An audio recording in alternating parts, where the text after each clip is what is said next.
Buen día, estudiantes de 10º año.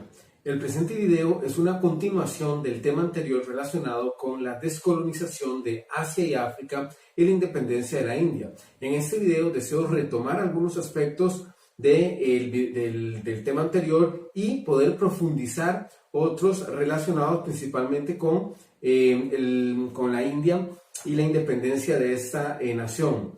Este video, al igual que el anterior, se va a fragmentar en dos partes. La primera, muy general, hablando nuevamente de la descolonización, y la segunda, hablando de la independencia de la India. En este caso, voy a hacer uso de algunas infografías para poder complementar la temática, ilustrar cada uno de estos aspectos, y eso puede ser mucho más funcional para aquellos estudiantes que tienen una forma de aprender mucho más visual. De forma tal que voy a emplear algunas gráficas, algunas imágenes para poder trabajar con este tema. Bien, para entender la descolonización de Asia y África, para poder comprender este tema definitivamente tenemos que hacer referencia a el contexto de la Segunda Guerra Mundial y lo que se vivía en ese sentido, ¿no? Recordemos que la descolonización es la independencia que van a ir adquiriendo las colonias africanas y asiáticas después de 1945, al término de la Segunda Guerra Mundial. Entonces, bien, ¿qué era lo que pasaba después de 1945? ¿Qué fue lo que sucedía en el mundo posterior a la Segunda Guerra Mundial y a las puertas de la Guerra Fría, de este enfrentamiento ideológico? Ok, después de la Segunda Guerra Mundial vamos a tener un escenario bastante complejo. En ese sentido, vamos a ver cómo la hegemonía de los países europeos de alguna forma va a ir desapareciendo poco a poco o disminuyendo de forma gradual posterior a la Segunda Guerra Mundial. De esa misma manera, la hegemonía norteamericana va a estar basada en otras formas de dominio, ya no el colonizaje, sino más bien en la dominación económica a través de la dolarización. Se van a dar graves pérdidas comerciales en Europa. Los europeos no disponen ya de ejércitos ni recursos para sostener imperios coloniales, y esto de alguna forma coadyuva o contribuye para que las colonias africanas logren alimentar procesos separatistas o independentistas que a la postre les va a ayudar mucho en ese proceso de descolonización. Esa pérdida de poder que tienen las potencias europeas ciertamente va a ser una de las detonantes para que las colonias africanas y asiáticas alcancen esa independencia. Asimismo, después de la Segunda Guerra Mundial surgen algunas doctrinas contra la colonización europea. Propiamente estoy haciendo referencia al liberalismo y al socialismo, que eran dos ideologías, formas de pensamiento propiamente. El liberalismo, que planteaba la necesidad de los pueblos de defender sus propios intereses, y el socialismo, que evidentemente iba en contra de cualquier tipo de sometimiento imperial, ¿no? De forma tal que esas doctrinas ayudaron bastante a generar esos procesos de independencia en África y en Asia, producir esos movimientos sociales. Los colonizados o las colonias africanas y asiáticas van a aumentar asimismo sus demandas de independencia. Poco a poco van a ir exigiendo la independencia al respectivo imperio. La Unión Soviética sostenía doctrinas antiimperialistas y anticolonialistas para debilitar a Europa Occidental. Propiamente el socialismo, que era una ideología socioeconómica, propiamente difundía la necesidad de los pueblos de romper con ese yugo imperial propiamente. De esa manera, los países socialistas, la Unión Soviética y los estados satélites de alguna forma auspiciaban cualquier movimiento separatista que se desarrollara en alguna parte del mundo, ya sea en una colonia africana o asiática. Y los soviéticos evidentemente apoyaban todo esto, todas estas ideologías a través de diferentes movimientos o movilizaciones también militares. Ok, ese era entonces el contexto en el que se desarrolla la descolonización de África y Asia después de la Segunda Guerra Mundial. Ahora bien, van a darse tres factores importantes para lograr profundizar este proceso. Y esos factores son los siguientes. Número uno, el desarrollo del nacionalismo. Habíamos hablado ya de eso. El nacionalismo, que hace referencia propiamente a ese sentimiento de pertenencia o identidad de un pueblo a su territorio, y que tiene que ver con elementos claros de tradición, de costumbre, de idioma, de religión, etc. De alguna forma se fue profundizando ese sentimiento nacionalista y ello constituye una variante importante en los movimientos de independencia, en los procesos separatistas. Realmente fue un factor clave el nacionalismo para ir produciendo movimientos separatistas en África y en el sur y sureste de Asia, así como en algunas regiones o países árabes propiamente. Un segundo factor es la disminución del poderío de los países colonialistas o de las potencias europeas propiamente. Ese poderío va a ir disminuyendo posterior a la Segunda Guerra Mundial, en donde las economías y los ejércitos y la política en sí queda muy diezmada de estos países, y de ello se van a aprovechar las colonias africanas y asiáticas para alimentar procesos separatistas, procesos o movimientos sociales importantes que de alguna forma buscaban lograr la autonomía de estos pueblos, la independencia de estos pueblos asiáticos y africanos. Y un tercer factor, sin lugar a dudas, fue la situación internacional que se vivía después de 1945 en el clima de la Guerra Fría. La Guerra Fría va a propiciar el escenario ideal, el escenario idóneo para profundizar estos movimientos sociales o estas revueltas populares que buscaban la independencia de las colonias africanas y asiáticas. El clima de la Guerra Fría y esa polarización que vive el mundo con estas dos doctrinas, el capitalismo y el socialismo, una defendida por Estados Unidos y otra por la Unión Soviética, pues ciertamente va a ser fundamental para ir alimentando movimientos separatistas o de independencia en diferentes partes del mundo. Repito, tanto el socialismo como incluso el liberalismo, pues ambos planteaban la necesidad de los pueblos de defender sus propios intereses, de autorregularse, ¿no? Lo que se conoce como la autodeterminación de los pueblos, ciertamente, ese grado de autonomía que necesitan adquirir ciertos pueblos, ciertas regiones, ciertas naciones ahora.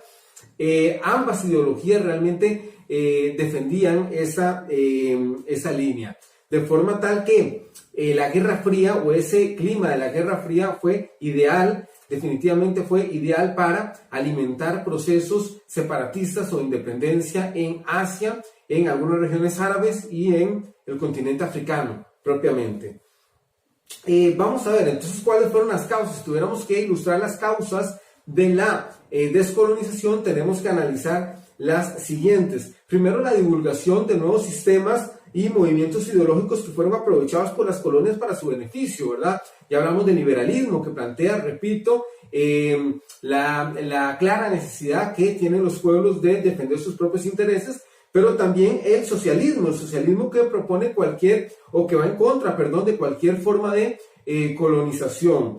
El nacionalismo que se va a gestar en las colonias africanas y asiáticas constituye definitivamente la punta del iceberg para iniciar movimientos separatistas. Cuando un pueblo se identifica con su territorio, con su nación, con su identidad, ciertamente esto coadyuva para que se produzcan movimientos sociales importantes en contra de un imperio. Entonces ese nacionalismo, ese sentimiento de pertenencia, de identidad, pues va a ser claro en esta lucha separatista.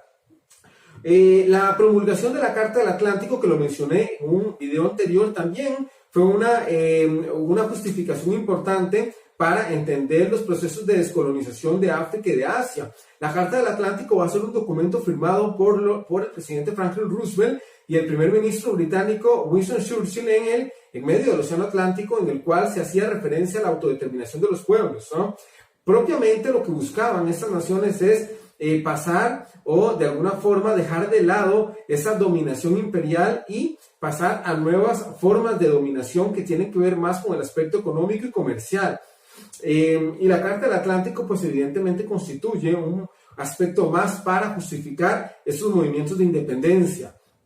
Y definitivamente la intervención de la ONU. La creación de la ONU, la Organización de las Naciones Unidas después de la Segunda Guerra Mundial, va a ser fundamental.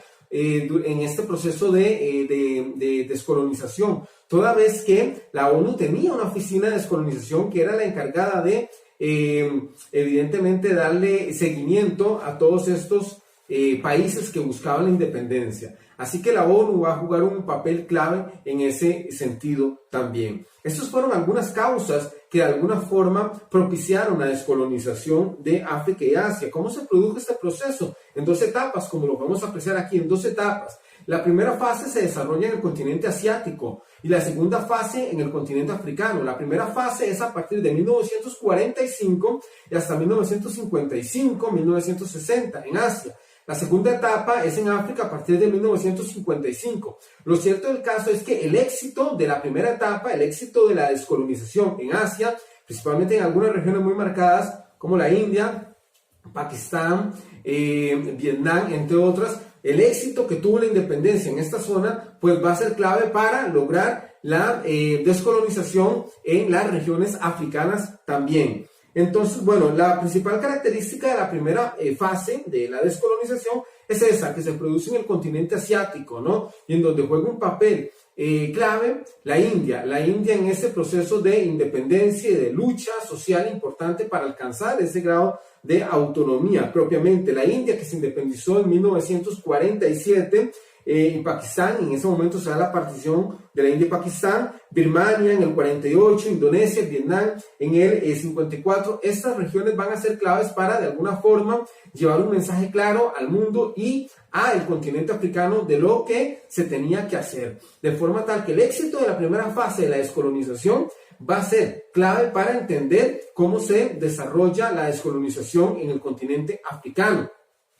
En el continente africano se dieron movimientos sociales muy bruscos, muy fuertes, cargados de mucha sangre, ciertamente, pero fueron necesarios para alcanzar ese nivel de autonomía e independencia en la mayoría de colonias de las antiguas colonias africanas propiamente. En África, otro factor clave que influyó en ese proceso de descolonización, como lo mencioné en el video anterior, fue el apartheid, ¿no? El apartheid que se dio en Sudáfrica, o ese movimiento de segregación racial que de alguna forma lo que hizo fue alimentar aún más los sentimientos nacionalistas de parte de la comunidad negra en el continente africano. La organización negra Congreso Nacional Africano lanza una campaña de desobediencia civil que va a ser fundamental para romper con ese círculo de racismo que se vivía en algunas regiones del sur del continente africano propiamente.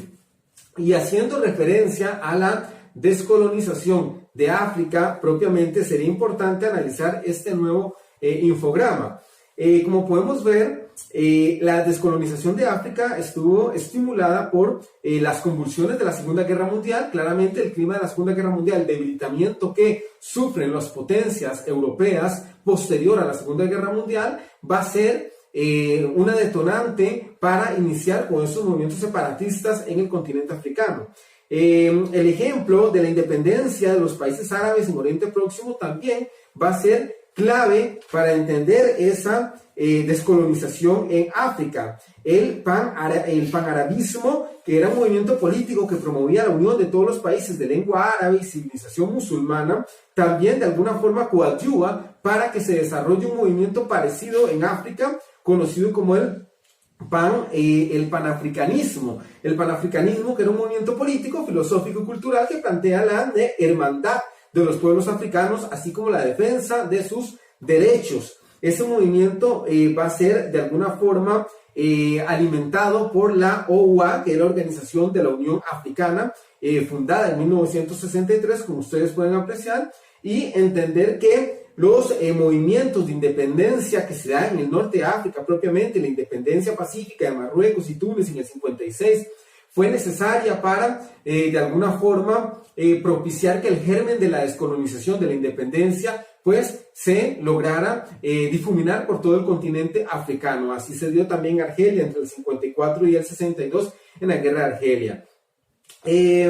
Evidentemente, pues una vez que se alcanza la independencia en el continente africano, propiamente, pues estas nuevas naciones, estas recién convertidos estados independientes, pues van a tener que sufrir nuevos problemas políticos principalmente, que tienen que ver con la delimitación de las fronteras, con la pobreza y la falta de infraestructura. Recordemos que son poco más de 200 años de dominación imperial, y esa dominación imperial lo que genera pues es una estela de miseria en todo el continente africano. Entonces, una vez que alcanzan la independencia, pues son colonias que siguen siendo muy pobres y siguen dependiendo mucho de su antiguo imperio, ¿verdad? Llámese Reino Unido, Gran Bretaña, llámese Alemania, llámese Bélgica, Francia, el país que sea. Siguen dependiendo mucho de su antigua metrópoli una vez que alcanzan la independencia. Entonces, al final se producen en estos recién convertidos estados independientes, se van a producir regímenes dictatoriales y guerras civiles muy intensas en la mayoría de regiones, de forma tal que la descolonización de África fue bastante compleja.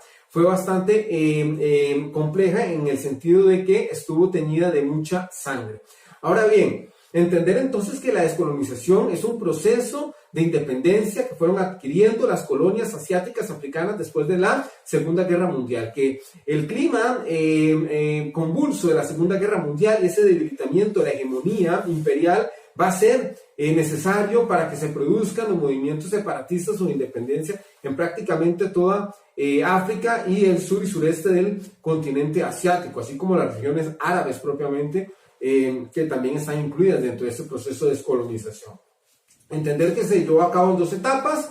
La primera etapa desarrollada en el continente asiático, y la segunda en África, que el éxito de la primera etapa pues de alguna forma propicia el éxito también de la segunda etapa. Así es como se lleva a cabo entonces la descolonización del continente asiático y africano, y entender cuáles fueron los factores que incidieron para que ésta se lograra desarrollar propiamente.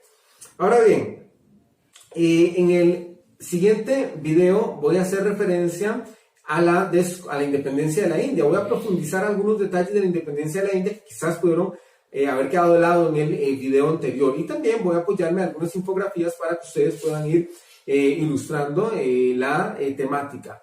Entonces, bueno, siguiente video, hablamos de la independencia de la India.